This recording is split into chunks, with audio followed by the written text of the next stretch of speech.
you probably wouldn't want to drink water that's been flowing past a slowly decaying 3-foot eel. So this is the accidentally or on purpose jumping in the hole and landing in the net.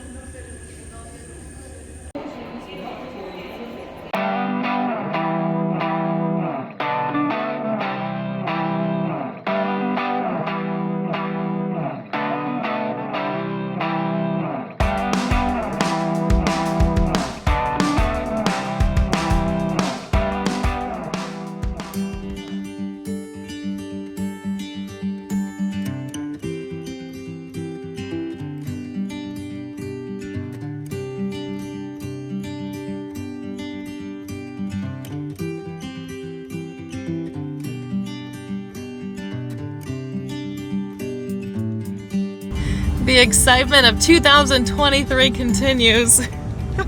Another headache. I can't even describe what is. We've never dealt with this craziness, but yeah, we went to another place in Texas, League City, Texas, just south of Houston, and we haven't been able to get in touch with these people. Like, I think that's now the concept, is that everyone wants to get all these RVers in, and oh yeah, we're gonna build all these RV parks and do all these things, but management is horrible. Well, we called, I don't have the exact date, I didn't look it up, but probably back in January, booked this, and I called them recently because I'm trying to find out, like, when's check-in? It doesn't say, they didn't tell me, and no one answers the phone, no one calls back, so we're like, well, we're just gonna show up. Lo and behold, no one's here. Management apparently doesn't hang out on site, so I called corporate, and corporate's no better, because they're like, to talk to a representative, press 3. I pressed 3, and they're like, this is an invalid entry. I'm like, you told me to push 3. So anyway, so I've left messages, and no one's called us back, and so we're leaving. It's a quick little get on the phone. It's like old school aspects of RVing. Where Do you have availability today? Yeah. We're on the road. We're like 15 minutes away. Can we book there? So. And can we come now? Yeah. So we're switching places. Luckily, it's only like 20 minutes away. And I think the other thing to keep an eye on is, if you do not get in touch with anyone, like you're calling or checking on things, you're a little iffy about it, you're questionable, maybe don't book there. It's a sign. It's a sign. If they don't call you back for 2 weeks, move on.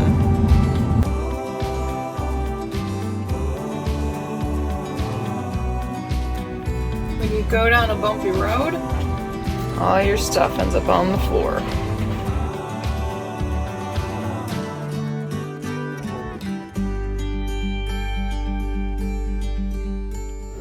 Even though we've been in Texas for like 2 weeks, maybe even going on 3 weeks, we haven't done a whole lot because it just keeps raining. So we decided that we're gonna go to the Buffalo Bayou Park Cistern. We got tickets yesterday. We were able to get them online. Our reservation's for 2, supposed to get there at 1:30. We're running a little late, so hopefully we make it in time, and we'll see how bad parking is.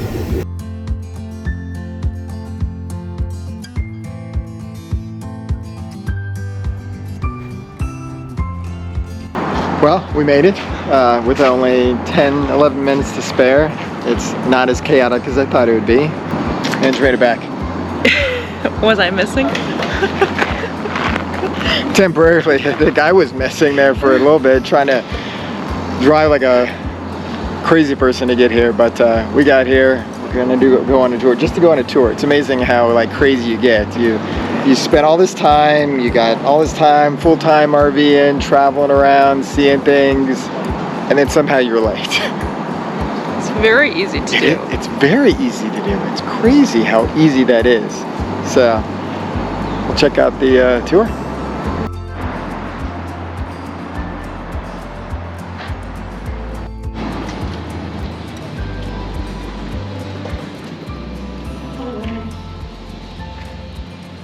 Since the cistern is almost 100 years old, there is no eating, drinking, smoking, or chewing gum inside the cistern. So come join me in the cistern.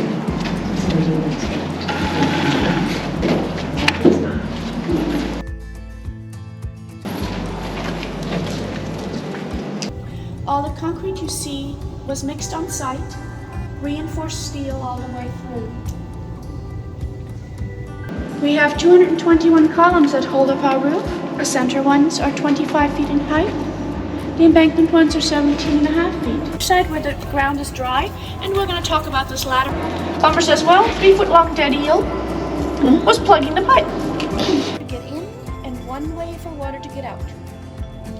Back then, they were placed all around the cistern, and they actually had a real function of controlling water. Okay.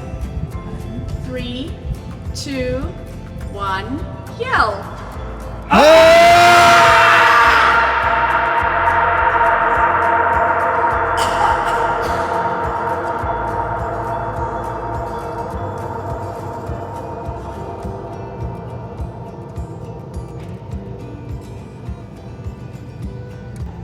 That is the reflection of the ceiling so on top calm. of the water.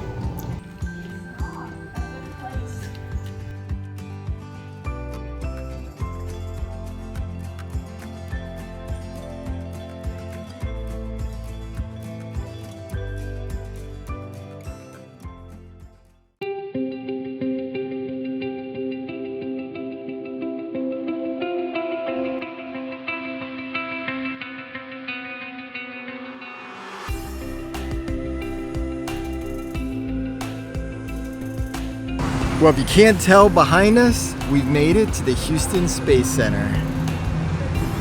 That is massive, Independence. That's huge. So we're gonna show you around, have a good time. Let's do it.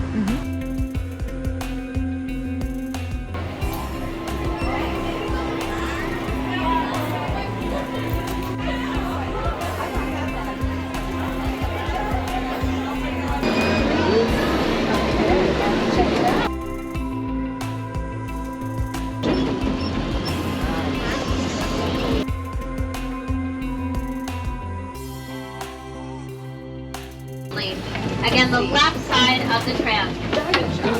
Good?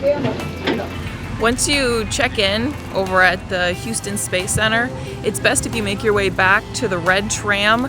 That's the one that's free with your general admission tickets, and then it'll take you over to Rocket Park. And if you do it first thing, I'm guessing the line's probably not quite as long. We only waited about 15-20 minutes for the next tram. And here we are.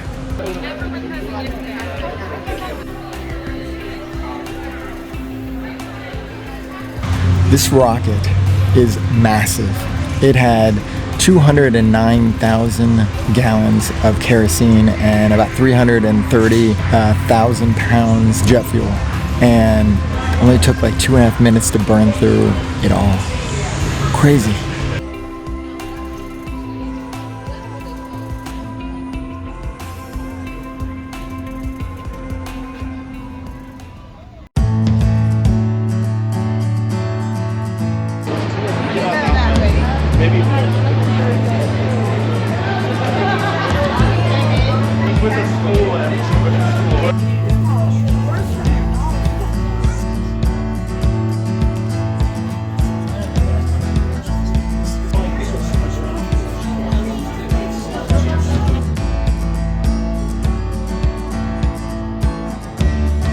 It's one of the stranger sights in all of aviation. A 747 airliner piggybacking on the 165,000-pound space shuttle.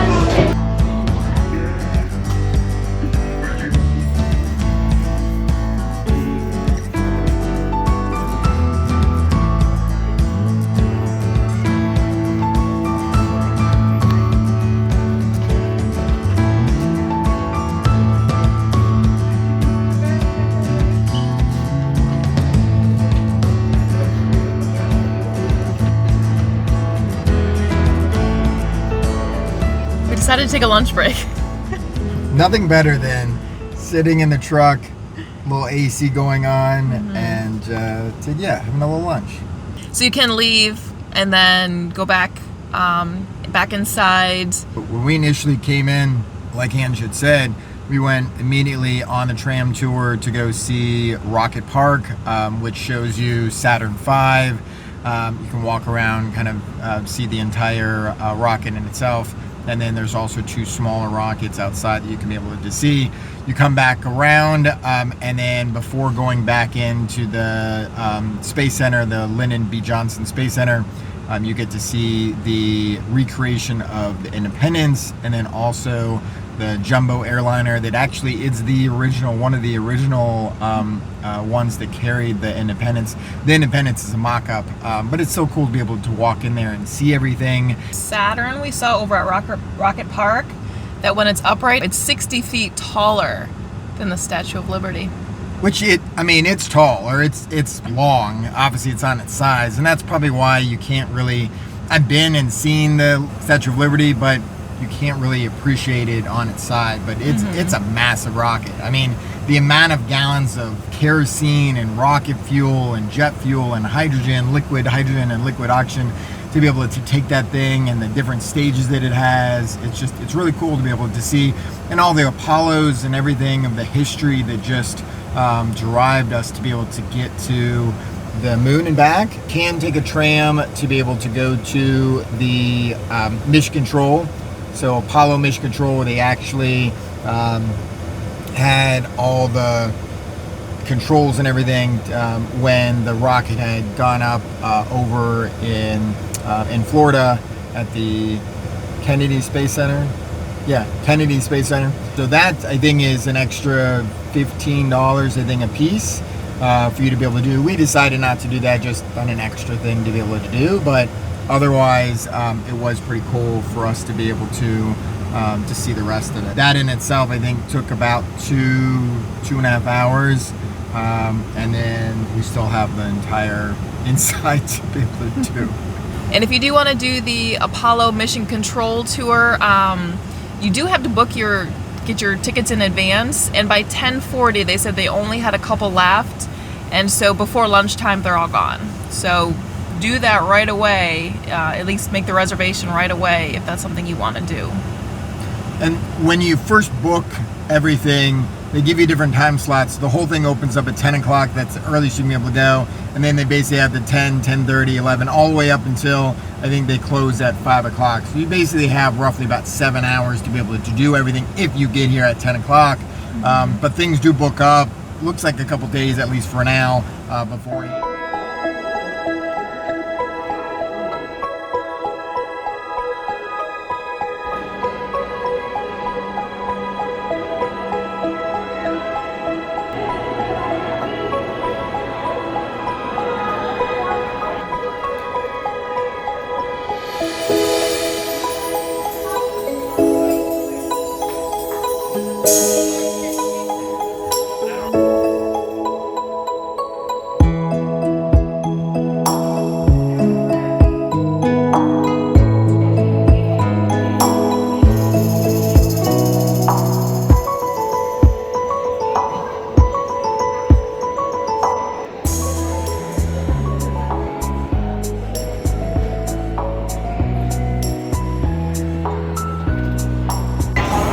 You don't have to ask my husband twice.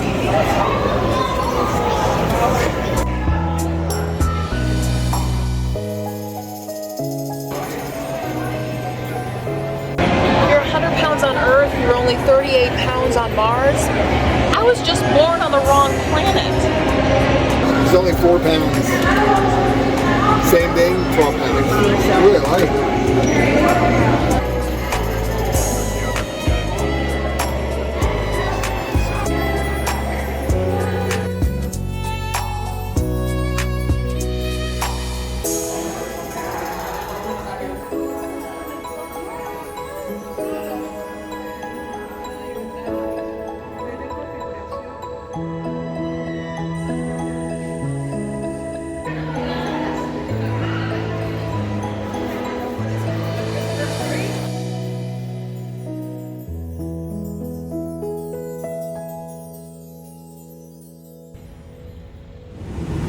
Parking is $10 plus a 99-cent service fee, and the $10 lasts for 18 hours. And it's pretty easy to use because there's a little QR code once you get into the parking lot. You just scan that, put in your license plate, your credit card, and you don't have to do anything except leave when you're done. And it'll automatically clock you as you're leaving, tell you how long you were there, and give you a receipt. Easy peasy. Okay, final thoughts on the trip. So we spent probably about 4.5 hours there. I mean, I think 7 hours, you're gonna sit down, relax, eat. But we even stepped out for a quick little bit, and we still only were there for 4.5 hours. So I would plan on spending about 3 to 5 hours being there, depending on how quickly you go through everything. And probably depending on if you have kids and if they want to touch everything. Because we went during the week and there were a lot of students there, just busloads of students that were coming in, and so they want to touch everything. So if you also have kids or a husband that wants to touch everything, you might have to wait a little bit longer, you know, as you're like waiting in line for everyone to touch things, so then you can touch things. But on the plus side, there are hand sanitizing stations and sanitizing wipes as well. Which I used a lot of. Yeah, Because you my did. wife told me to. He's a good man.